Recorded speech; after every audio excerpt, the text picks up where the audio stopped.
سلام، وقتتون بخیر. کارشناس دستگاه حضور و غیاب مهرکیا هستم.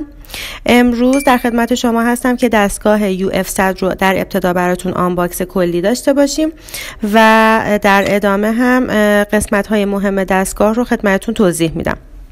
در ابتدا وقتی وارد دستگاه میشیم با گزینه MOK قسمت‌های مختلفی رو میبینیم داخل منوی دستگاه که کاربران مهمترین قسمت هست که میتونین یک کاربر جدید رو شما معرفی بکنید و چیزی که مهمه توی کاربر اینه که هر شخصی یا هر پرسنلی یک شناسه کاربری مختص به خودش رو داره و اینکه باید توجه کنید این شناسه کاربری داخل دستگاه قابل تغییر نیست. شما نقش کاربر رو هم میتونید مشخص بکنید داخل دستگاه که میتونه عادی، کاربر عادی باشه و یا مدیر ارشد باشه. اگر شخصی مدیر ارشد باشه بهتر هستش که رمز عبور براش در نظر بگیرید که خدای نکرده یه وقت یه شخص دیگری نخواد وارد دستگاه بشه. حالت شناسایی رو میتونید روی 4 حالتی که شامل رمز عبور، اثر انگشت، کارت و تشخیص چهره هست بذارید.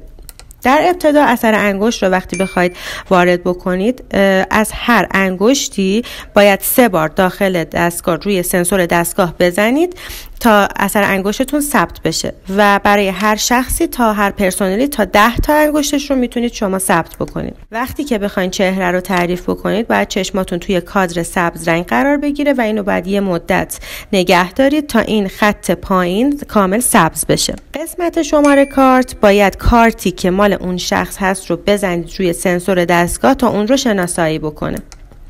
و قسمت کلمه یا رمز عبور میتونید بین 4 تا 8 رقم شما عدد وارد کنید و رمز اون شخص بشه. از قسمت همه کاربران شما میتونید کل پرسنلی که تا به حال داخل دستگاه ثبت شدن رو ببینید. قسمت بعدی تنظیمات ارتباط هست. اولین قسمت شبکه رو که بزنید آدرس IP و پورت دستگاه رو بهتون نشون میده. توی قسمت شبکه بی سیم وای فایش هست که این رو میتونید ببینید. از قسمت شخصی سازی شما میتونید آخرین قسمت یعنی تخصیص کلیدهای میانبر رو داشته باشید و مثلا در نظر بگیرید که شخص کلید بالا رو بزنه اثر انگشت بزنه و بعد وارد بشه، یا کلید پایین رو بزنه اثر انگشت بزنه خارج بشه. اگر کلید چپ رو بزنه اثر انگشت رو بزنه مرخصی میشه و اگر کلید راست رو بزنه و بعد اثر انگشتش رو بزنه به مأموریت میتونه بره. از قسمت مدیریت USB قسمت فراخوانی رو میزنیم و بعد روی داده های تردد میزنیم.